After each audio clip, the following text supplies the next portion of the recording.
Pemirsa, Anda kembali menyaksikan Nusantara Economic Updates dalam segmen Industri 360.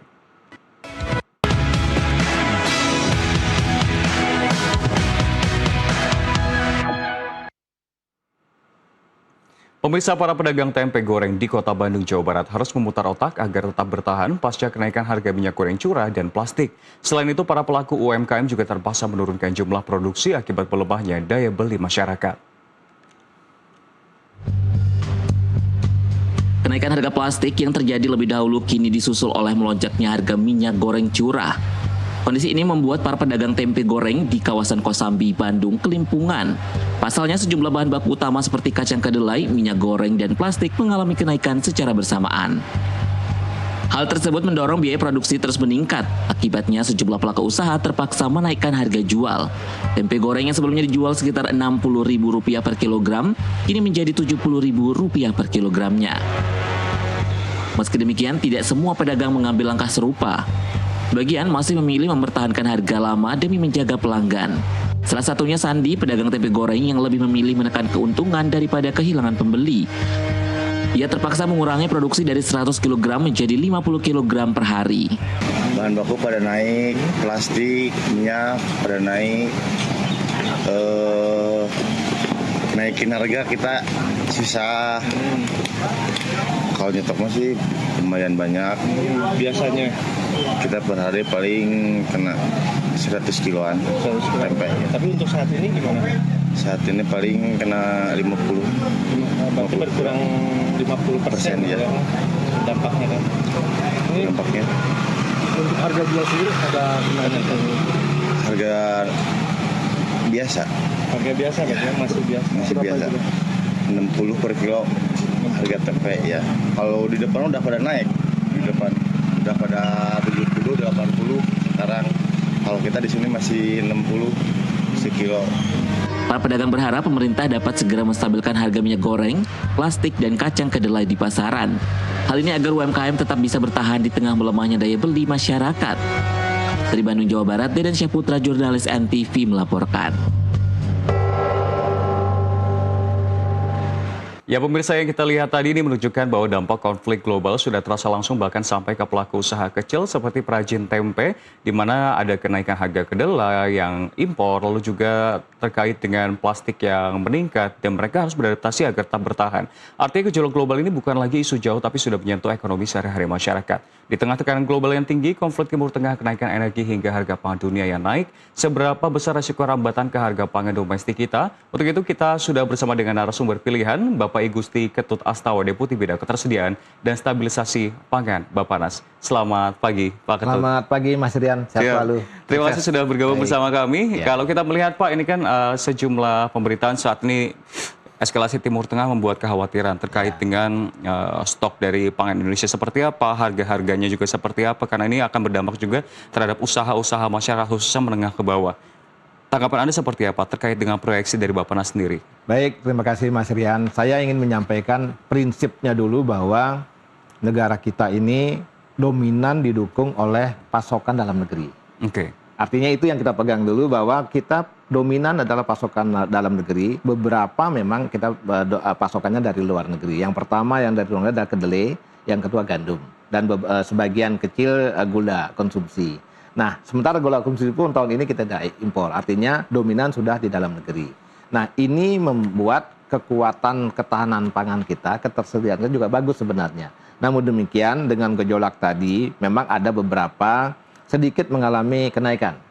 Ya, pasti plastik, karena dominan ternyata biji plastik itu dari waste-nya dari pengolahan minyak bumi, kan begitu kan? Dan sumbernya dari Timur Tengah juga banyak. Nah, kedua, memang ada sedikit kenaikan dari kedelai, tapi kita kendalikan banget. Karena kami begitu mendengar gejolak, kita sudah langsung antisipasi. Kita kumpulkan teman-teman importir, kita ngobrol dengan teman-teman Gakoptindo, pengusaha tahu tempe. Kemudian kita pastikan harga sekarang di tingkat importir yang merek paling bagus, saya tidak nyebut merek ya, merek paling bagus adalah 10.100 sampai 10.200. Ini kemudian kita juga mendapat data dari Gakoptindo, pengrajin sendiri, dia harga yang paling tinggi itu di DKI, Jawa Barat dan lain sebagainya, Jawa, kemudian Bali, 11.000. Artinya masih jauh di bawah harga acuan pembelian, harga acuan penjualan. Tentu ini sebenarnya harga kedelai sendiri masih kita jaga dengan baik, kita kendalikan dengan baik. Di samping itu, harga-harga pangan yang lain pun sebenarnya kami kan Pak Kepala Badan Pangan Nasional sekaligus Bapak Menteri Pertanian membentuk yang namanya Satgas Saber Pelanggaran Pangan. Kita pantau sebelum puasa sampai Idul Fitri selesai, ini kita pantau terus, kita jaga terus. Nah ini ya yang dilakukan oleh pemerintah untuk memastikan pasokannya bagus, harganya stabil. Dan memang dari inflasi bisa dilihat mengalami penurunan, inflasi pangan bergejolak pun mengalami penurunan baik month to month maupun year on year-nya. Artinya ini adalah upaya-upaya pemerintah dalam rangka menjaga pengendalian stabilisasi pasokan dan harga. Tentu kita harus antisipasi juga gejolak Timur Tengah. Dan ini sudah menjadi prioritas daripada pemerintah. Dan bisa kita saksikan sendiri pengumuman dari pemerintah bahwa tidak ada kenaikan BBM subsidi sampai akhir tahun. Ini sangat membantu. Artinya ini tujuannya adalah membantu para pelaku usaha sehingga dampak daripada kenaikan global politik dan lain sebagainya tidak merembet kemana-mana. Walaupun posibilitas defisit APBN ini ya artinya apapun itu, tapi ini kan upaya dari pemerintah. Jadi pemerintah punya komitmen untuk menjaga UMKM yang paling bawah.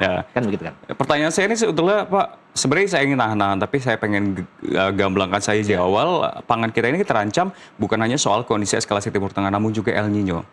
Itu seperti apa sebetulnya kondisi dari proyeksi neraca pangan dari Bappenas sendiri. Di sini kan kalau saya melihat di Juni 2026 dikatakan beras masih surplus 15,8 juta, jagung juga 4,7 juta. Apakah data-data ini terbilang valid atau masih terbilang fluktuatif karena memang sejumlah sentimen ini masih terus bergulir? Tentu itu adalah proyeksi. Kan begitu kan.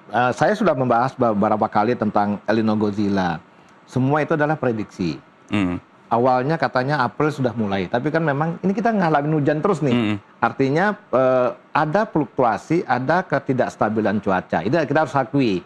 Kan begitu kan? Tentu pemerintah sudah mengambil langkah-langkah. Pak Menteri Pertanian sudah perintahkan ke seluruh jajarannya, dan kebetulan kami sering diajak rapat di sana juga setiap pagi.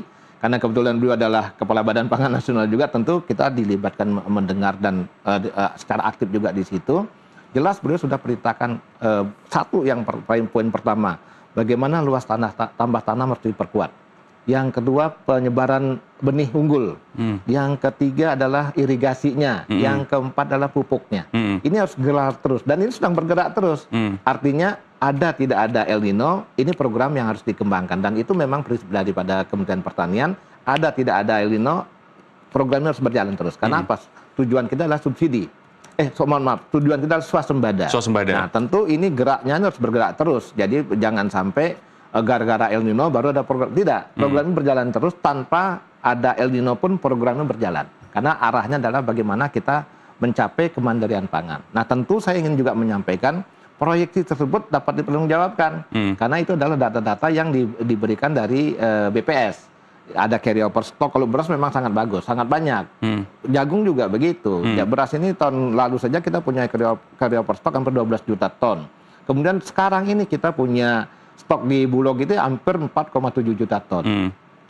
Terbaik sepanjang masa. Artinya dengan kekuatan cadangan pangan, kemudian jagungnya juga ada, dan lain-lainnya sudah bagus. Nah, minyak goreng kita surplus.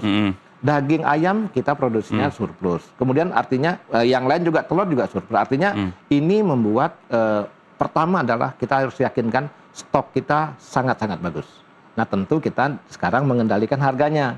Nah sekarang justru harga ayam turun nih Mas. Ya ini harus kita jaga juga. Jangan sampai produsen kita, terutama petani-petani kecil kita, enggan berproduksi. Oleh karena itu kita jaga juga keseimbangan harganya. Artinya harga dari yang biasanya 22, 23 sekarang sudah menurun menjadi 21. Tapi tadi harga daging naik ya Pak? Harga daging ayam? Daging sapi? Daging sapi begini, daging sapi itu saya ingin sampaikan juga, sebelum puasa daging sapi itu rata-rata 130-135. Jauh di bawah HAP. Nah sekarang mereka menyesuaikan ke hubnya. Kemarin kami turun ke pasar di Tangerang, harganya 140.000. Itu wajar. Artinya harga dengan harga 140.000 itu sebenarnya wajar karena itu hubnya segitu.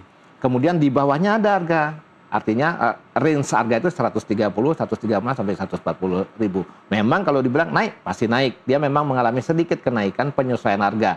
Tapi masih di harga acuan yang kita tetapkan. Demikian.